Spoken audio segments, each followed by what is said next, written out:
Every legislative session that I've ever attended, day one, Speaker of the House has talked about supporting education, building business so that graduates stay in Wyoming. Yeah.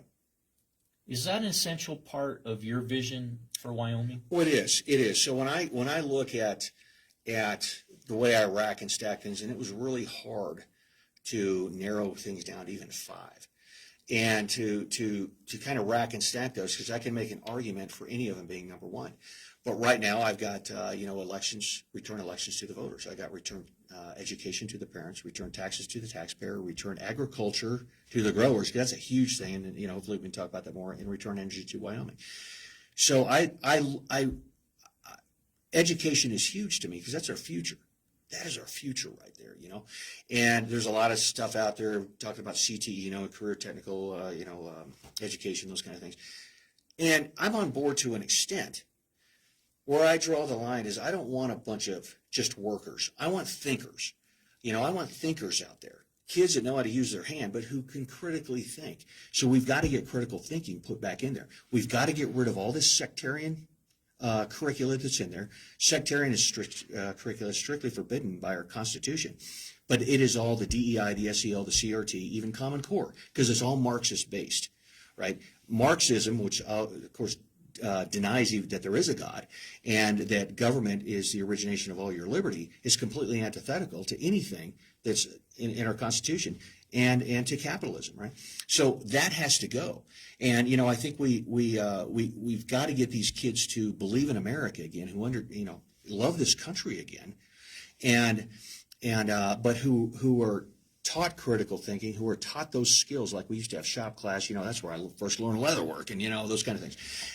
But at least to use their hands, so when they get to be 18, they can change the oil or whatever it is, change the tire, for crying out loud. And but I do think we have about 81,000 or so small businesses in this state. That's a pretty big swath of technical skills that are out there, and I do think that our public school system right now has a lot of room for that. And what I want to do is I want these districts to compete against each other, and I want these counties to compete against each other for the top school district in this state, all the way across the board. And I'm looking at I always say that I want the Governor's Superior Achievement Award in scholastics, or in scholastics, in technical skills, and in physical type of education. But all part of that is a leadership component, to where that well-rounded kid, and I cannot wait to award this stuff, that well-rounded kid is the top. Because we get competition back in. I tell you, competition brings out the best in everybody. And I tell you, when I look at our statistics right now, 3 through 10, grades 3 through 10, or 3 through 12 rather, and I see us, below the 50 percentile and so much. And then I hear, well, we're kind of on par with the national average. And I'm like, we should never accept that. We should want to be well ahead of every state in the nation on all of this stuff. And it does come down to accountability in our schools, whether it's, our administration is so bloated, it seems to me. And I'm talking across all the school districts out there, to where, we have one administrator for every 2 teachers. And my thought there is if you can't lead any more than 2 people, you have absolutely no business being in a leadership role.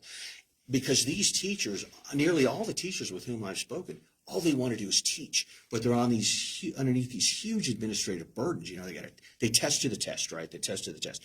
It's like, no, that's not what we need to do, And we got to look at these individual education plans and to kind of take a look at, okay, let's not hold back kids, kind of like that No Child Left Behind.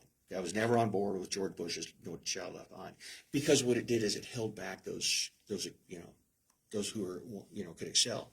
So. And every child's different. I mean, every single one of them's different. And I think what's gone on here, we've really seen with the left, is that they want everybody in a box, right? It's all identity politics, right? All these kids are the same. No, they're not all the same.